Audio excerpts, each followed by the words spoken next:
Okey, baik. Dalam video ni saya nak tunjukkan kepada anda bagaimana cara kita nak register akaun Seposen. So, apa yang saya nak anda buat adalah anda pergi ke dalam app.seposen.ai, app.seposen.ai. Lepas tu nanti dia akan keluar paparan macam ni. So, bagi anda yang belum sign up, klik dekat button sign up ni. So, klik dekat sini dan masukkan nama workspace anda ataupun nama produk anda. Contoh saya masuklah demo produk kesihatan. Okey, nama, Aidin, email address, phone number, masukkan nombor anda and then masukkan password yang anda nak gunakan. So password must be at least 8 karakter, at least one number, at least one uppercase and one lowercase dan juga at least one symbol.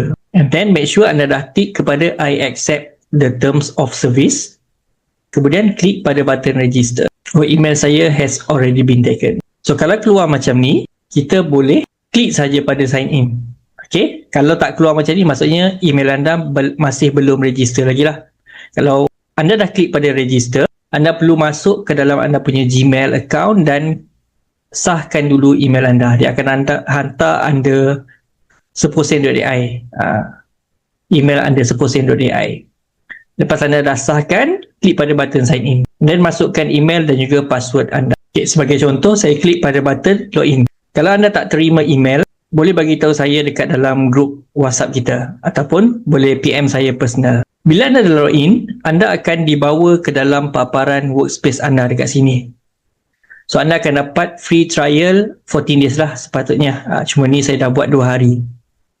14 days free trial. Maksudnya anda boleh gunakan segala pro features yang ada dekat dalam sistem Seposen ini selama 14 hari. Tetapi ianya limit kepada bot user ataupun lead anda 200 lead sahaja. It's free forever tapi terhad kepada 200 lead sahaja. Jadi kalau anda dah sampai kat situ nanti, anda boleh klik pada button subscribe. Nanti saya akan terangkan dengan lebih detail. So, apa yang perlu anda buat sekarang adalah anda perlu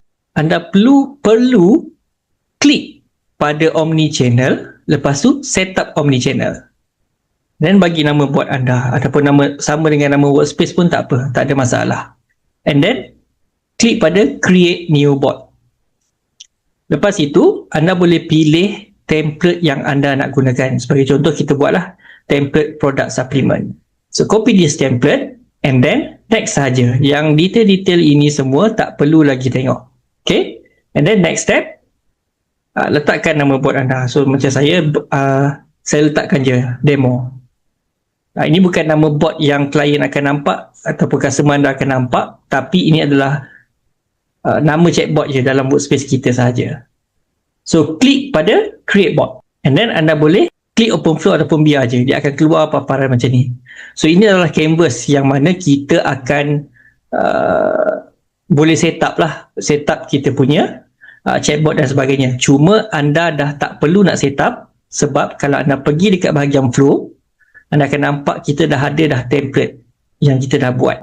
Kita ada beberapa jenis template dekat dalam ni. Okay. Jadi anda tak perlu risau tentang itu. Anda hanya perlu pergi ke bahagian contents, bot field dan klik dekat dalam folder dia. So dekat dalam ini sahaja yang anda akan perlu ubah. Kita jumpa dalam video yang seterusnya. Assalamualaikum dan salam sejahtera.